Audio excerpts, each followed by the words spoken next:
जय श्री कृष्ण। जय दशा माता की। नमस्कार दोस्तों, स्वागत है आप सभी का हमारे चैनल भक्ति ज्ञान में। दोस्तों आज मैं आपको दशा माता व्रत की छठवीं कथा सुना रहा हूँ। एक राजा था, उसकी रानी कोमलांगी थी। वह फूलों की सैया पर सोया करती थी। एक दिन फूलों के साथ कच्ची कली भी आ गई। कच्ची कली के कारण उसे रात को नींद नहीं आई। वह करवटें बदलती रही। राजा ने पूछा, प्रिय आज क्या बात है जो तुम्हें नींद नहीं आ रही है? रानी ने बताया कि आज फूलों में एक कच्ची कली आ गई है। वह मेरे शरीर में चुभ रही है, इसी कारण मुझे नींद नहीं आ रही है। राजा के शयन कक्ष में एक दीपक जल रहा था, जिसे ज्योति स्वरूप कहते थे। ज्योति स्वरूप रानी की बात सुनकर हंसा। राजा ने हाथ जोड़कर उससे हंसने का कारण पूछा। ज्योति स्वरूप ने बताया कि अभी तो रानी को कच्ची कली के कारण इतनी तकलीफ हो रही है।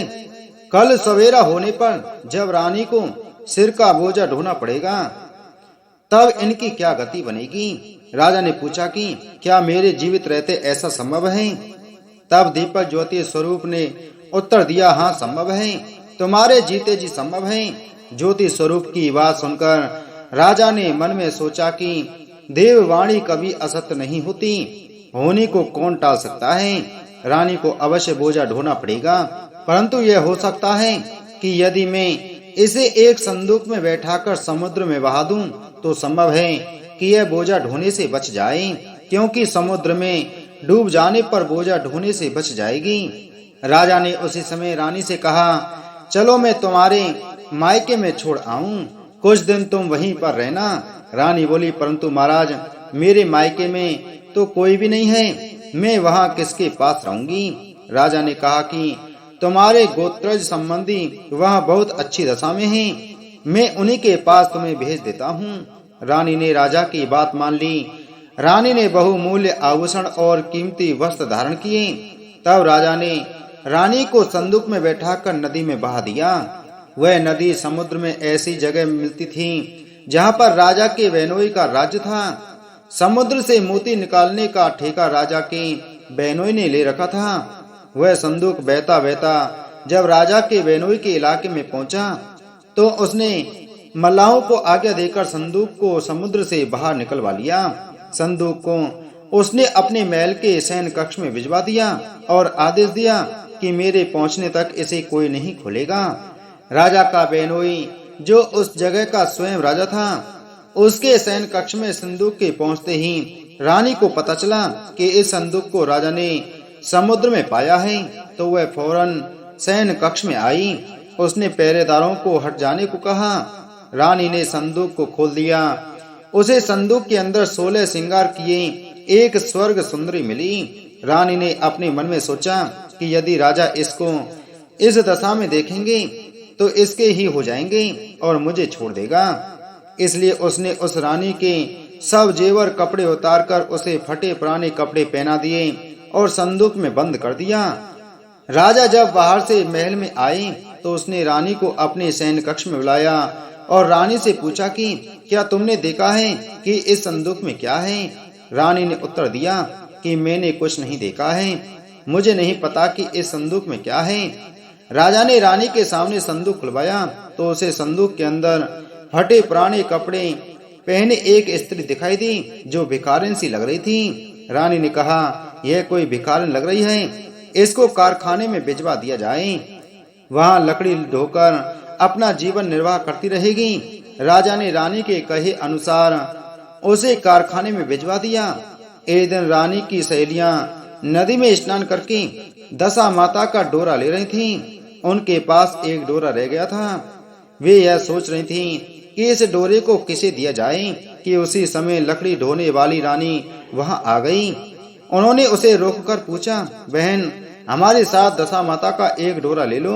रानी ने कहा कि मुझे डोरा लेने में कोई हर्ज नहीं है, परंतु मुझे तो खाने भर को नहीं दिया मिलता, मैं इस डोरे की पूजा कैसे करूंगी? वे बोली कि तुम इस बात की चिंता मत करो, हम हर रोज इस जगह स्नान करने आया करेंगी। 9 दिन तक हम यहाँ पर कथा कहेंगी, तुम भी रोज आकर कथा में शामिल हो जाया करना।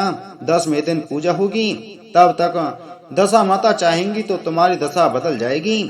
रानी ने दशा माता का ध्यान कर डोरा ले लिया। उसी दिन रानी के पति राजा को यह चिंता हुई कि रानी को संदूक में बंद करके वहां तो दिया था, परंतु पता नहीं उसका क्या हाल होगा। उसकी खोज खबर लेने के लिए राजा एक नौका पर बैठकर नदी की यात्रा करता हुआ अपने बहनोई के यहाँ पहुंचा।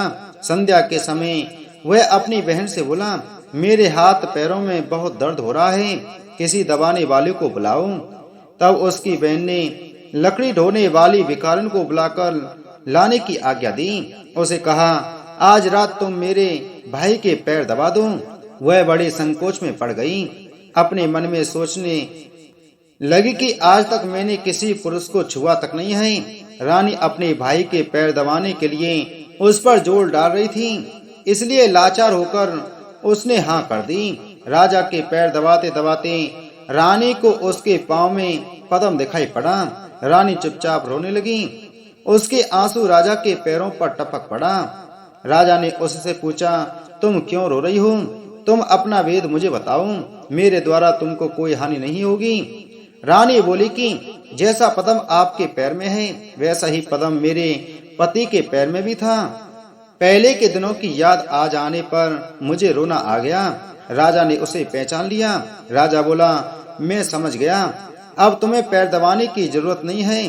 तुम्हारे भाग में जो लिखा था वह तुम्हें भोगना ही पड़ा। मैंने उसे टालने के लिए जो उपाय किया था उसका नतीजा उल्टा ही निकला।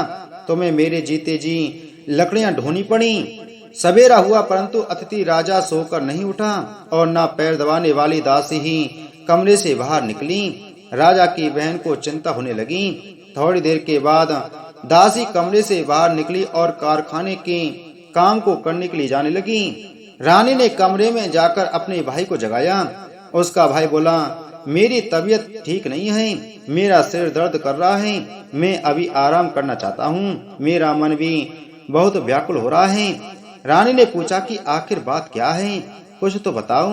राजा ने कहा, बड़ी शर्म की बात है, मैंने तुम्हारी भाभी को जानबूझकर संदूक में बैठाकर तुम्हारे पास इसलिए भेजा था कि इसे यहाँ आराम से रखा जाएगा, परंतु उसे तो यहाँ लकड़ियां ढोनी पड़ रही हैं। उसके तुमने सारे गहने कपड़े उतारकर उसे रास्ते की भिखारन बना दिया। उसकी बहन बोली, मैंने उसे नहीं पहचाना। उसने दासियों को भेजकर उसे चुपचाप अपने पास बुलाया।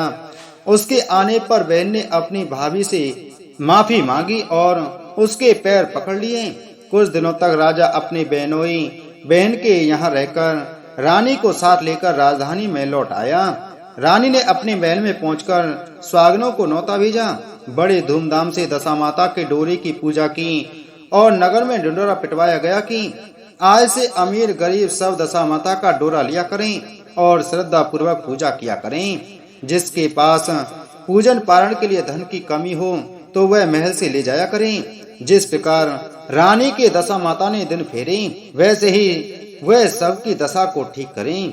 बोलो दशा माता की जय।